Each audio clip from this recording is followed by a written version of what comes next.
a report from The Athletic and Matt Schneidman.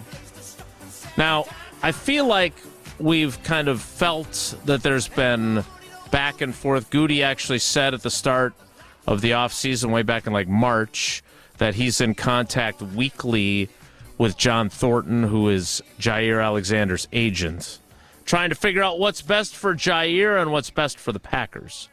So I think we feel like the contract talks have been ongoing. Yeah. But Matt reports. I have to admit, the report is he's coming to camp or to OTAs and minicamp. Let me just finish before you admit what you're going to admit to.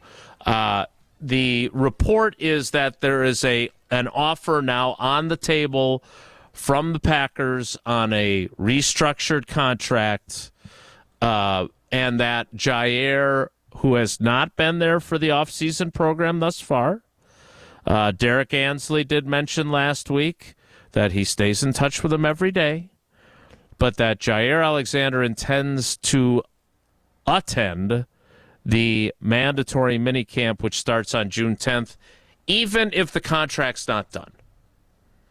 Tausch, what does this tell you? I'm surprised because when I look back in February, March, I thought there'd be no chance. I never put it at 0 because I'm not Homer.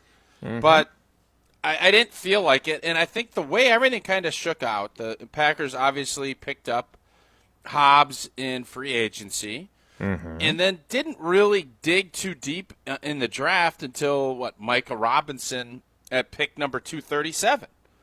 So when you start looking at all of that, they have young guys.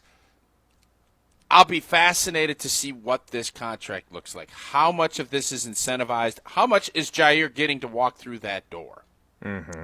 I'm guessing it's not going to be nearly what he wants. I know that.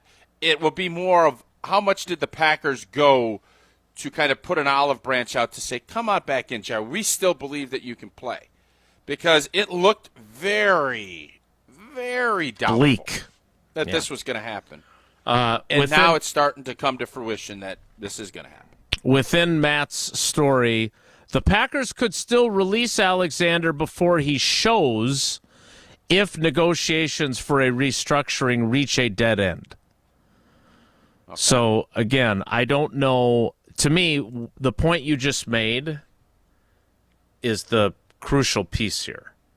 And that is how much of his contract, his base salary for 2025 is $16.15 million.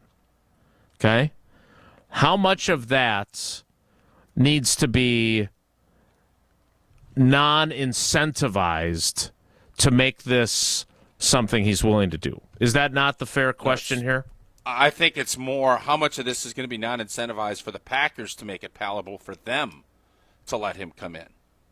That's what I think this is going to look at. I think Jaire now, if you're already seeing he's going to report, the Packers aren't going to let him in the building if nothing has changed because of what we talked about. Right. With a drop in a plate on your toe and then that 16 becomes guaranteed. There's a lot of things. Well, you laugh, but that happens. No, we can't do that until this happens. And guys I don't even want to get, there's stories that have been told over the years that whether or not you want to believe them or not, of getting hurt and being able to get an injury settlement and doing that and fighting through because that is a part of the collective bargaining process. The Packers are going to, I would bet, I'll be shocked if it's more than, what is $6 million out of 16? What is that percentage? I'm not sure. That's all right.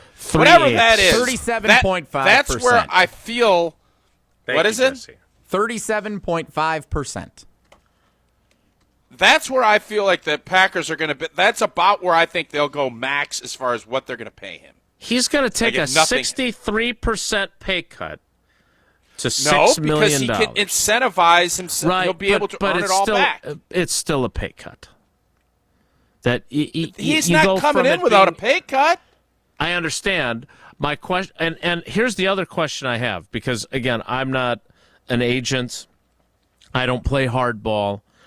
Does saying that you're coming in regardless, because he is under contract right now, forces their hand. Does that force them to say, well, wait a minute, we don't want you out there and have you blow out your knee, so sorry, if you can't agree to this, we're going to have to cut you. Like, is that am I being obtuse? Am I being too grassy knoll here? No, I don't know where Jaire's head's at. Like I said, after the draft and no trade, and nobody has really come to, because I think most teams view Jaire the same way the Packers do. Really good player, can't stay healthy. Can we count on him? That's the question marks. And with that, you're going to be more than happy to pay a guy if he's earning it. Sometimes you have to pay guys and hope. Well, the Packers paid Jaire. Now they control the cards because they could say, well, we're not paying you 16. You don't want to go down to 6. You want to go to 12. We don't feel comfortable going to 12. Do I think it could end up somewhere between 8 and 10? That's the part nobody knows, but I don't know where Jaire is going to make 8 or 10 guaranteed right now. I don't know that many teams that are lining up saying, we need Jaire and here's $20 million guaranteed. That ain't going to happen either. No, and that's right. where I think both sides are trying to figure out what is going to be fair. And I think from the Packers standpoint, too, you don't want to beat him up so bad that he ain't interested. Mm-hmm. So that's the line Russ Bowlen. This is why Russ is so good at his job. I think he's figured that piece of it out, and he's going to throw enough there that I think Jaire will be engaged, and then it's, hey, man, if you go out and play good football for us, you're going to earn all of your money that you were supposed to. And hopefully Jaire looks at that and says, that's what I'm going to go do. Whether or not that happens, who knows? Dream.